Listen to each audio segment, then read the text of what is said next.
keutamaan salat tahajud menurut ajaran Islam. Dalam Al-Quran pada surah Al-Isra ayat 79 Allah menjelaskan, a'udzubillahi minasyaitonirrajim, bismillahirrahmanirrahim, wa minal laili fatahajjad bihi nafilatan lak asa an yab'atsaka rabbuka maqaman mahmuda. Dan pada sebagian malam kata Allah, laksanakanlah tahajud sebagai suatu ibadah penambah bagimu.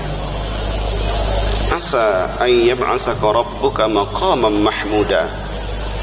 Mudah-mudahan dengan tahajud itu Allah akan angkat derajatmu tempat yang tinggi lagi mulia. Salah satu solat sunat yang disebutkan dalam Al-Quran adalah salat tahajud. Itu artinya bahwa tahajud sangat-sangat dianjurkan oleh Muhammad Rasulullah. Bahkan dalam Al-Quran ditegaskan secara jelas bagaimana keutamaan yang terdapat dalam salat tahajud itu sendiri. Melalui Al-Quran dan Sunnah Rasulullah serta pendapat para ulama, sangat banyak keutamaan atau fadail, keistimewaan melaksanakan salat tahajud ini. Dalam ceramah singkat ini saya akan menyampaikan ada 7 macam keutamaan melalui melaksanakan salat tahajud. Yang pertama adalah dengan salat tahajud yang baik dan benar, insya Allah Allah akan angkat derajat dan martabat ke tempat yang mulia dan terpuji. Seseorang yang ikhlas beribadah kepada Allah, apalagi dilaksanakan sepertiga malam terakhir, sesuatu yang sangat-sangat bagus ibadah kita kepada Allah.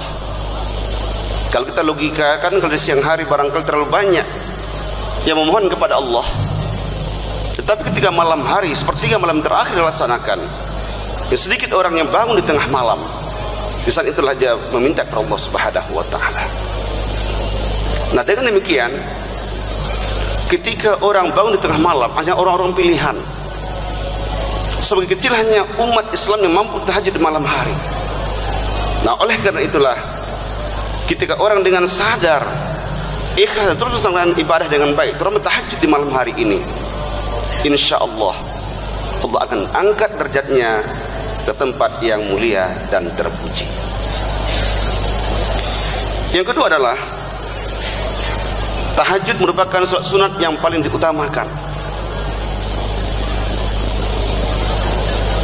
Sekian banyak salat yang dianjurkan oleh Muhammad Rasulullah. Juga dalam Al-Quran ditemukan bahwa salat tahajud inilah yang terdapat dalam Al-Quran, dan kemudian juga terdapat pada salat duha. Karenanya kenapa dikatakan merupakan salah satu salat yang dianjurkan oleh Muhammad Rasulullah? Karena memang salat ini sangat-sangat dilaksanakan oleh para anbiya.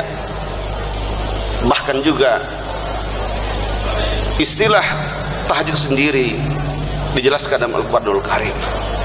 Oleh karena itulah dikatakan tahajud salah satu salat sunat yang paling diutamakan oleh ajaran agama Islam kita yang tercinta ini. Bapak Ibu yang kami muliakan, yang ketiga, tahajud juga dikatakan sebagai salah satu keutamaannya dapat menghapus dosa kepada Allah Subhanahu wa taala. Ketika kita rajin beribadah kepada Allah, bangun di tengah malam, istighfar kepada Allah, minta ampun kepada Allah dengan setulus hati kita, maka insya Allah ini sangat memberikan peluang kepada kita. Dengan kekhusyukan dalam beribadah dan berdoa itu, Allah akan ampuni salah dan dosa kita. Hanya orang yang sombong sajalah yang tidak mau minta ampun kepada Allah Subhanahu wa taala. Tetapi bagi orang yang merasa hidupnya penuh kesalahan dan dosa selama ini, di saat tahajud itulah, di saat doa-doa yang dilaksanakan setelah sholat tahajud itu jugalah yang paling banyak dilakukan untuk minta ampun kepada Allah. Kemudian Allah akan ampuni salah dan dosa kita karena ikhlas dalam beribadah dan juga mengharap dari Allah Subhanahu wa taala. Yang keempat, keutamaan tahajud adalah doa orang yang beribadah. Doa orang tahajud itu Allah akan ijabah.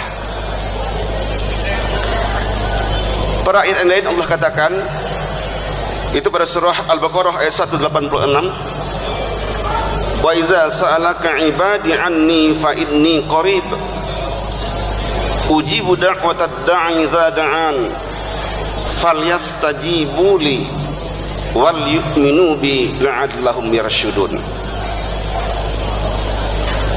Kata Allah, apabila manusia bertanya kepadamu tentang aku, kata Allah, fa inni qarib, katakan ya Rasulullah kepada mereka, aku dekat dengan manusia. Dan kata Allah, aku akan mengabulkan doa-doa atau permohonan para hambaku apabila mereka bermohon dan minta kepadaku. Dengan dua syarat kata Allah, yaitu fal yastajibu li wal yu'minu bi. Jika hambaku kata Allah benar beribadah kepadaku dan memohon kepadaku, maka aku akan ampunkan dan bahkan aku akan kabulkan doa dan permohonan mereka. Melaksanakan amal ibadah dan benar-benar beriman kepada Allah dengan tulus dan ikhlas, salah satu isyarat kata Rasulullah, doa akan diijabah Allah Subhanahu wa taala. Nah, oleh karenanya salah satu keutamaan dalam salat tahajud ini adalah insyaallah doa kita akan diijabah oleh Allah Subhanahu wa taala.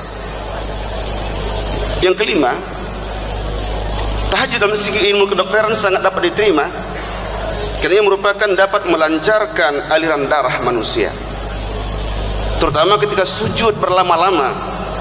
Salah satu isyarat Rasulullah ketika sholat dilamakan sujudnya, karena darah mengalir ke otak dan akhirnya tidak dapat menunjukkan kesehatan bagi orang melaksanakan sholat itu sendiri, termasuk lama melaksanakan sujud itu.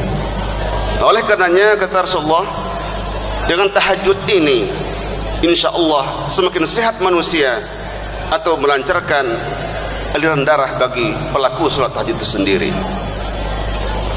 Yang keenam adalah melalui tahajud dilaksanakan dengan ikhlas dan tulus kepada Allah Subhanahu wa taala akan mampu menghilangkan kecemasan atau depresi. Salah seorang pakar di Indonesia berkata dengan psikologi dan konseling termasuk kesehatan mental adalah Profesor Dr. Dadang Hawari. Beliau katakan bahwa orang-orang yang melaksanakan ibadah dengan baik termasuk tahajud di dalamnya, maka ia akan terhindar dari penyakit mental disorder atau terhindar dari penyakit mental yang rusak. Nah, karena itulah ketika hamba Allah bangun di tengah malam melaksanakan tahajud dengan baik dan ikhlas kepada Allah Subhanahu wa taala, maka amal ibadah yang dilaksanakannya itu akan mampu memberikan sinar kehidupan bagi dia dan termasuk menghilangkan kegelisahan dalam hidup dan kehidupan kita.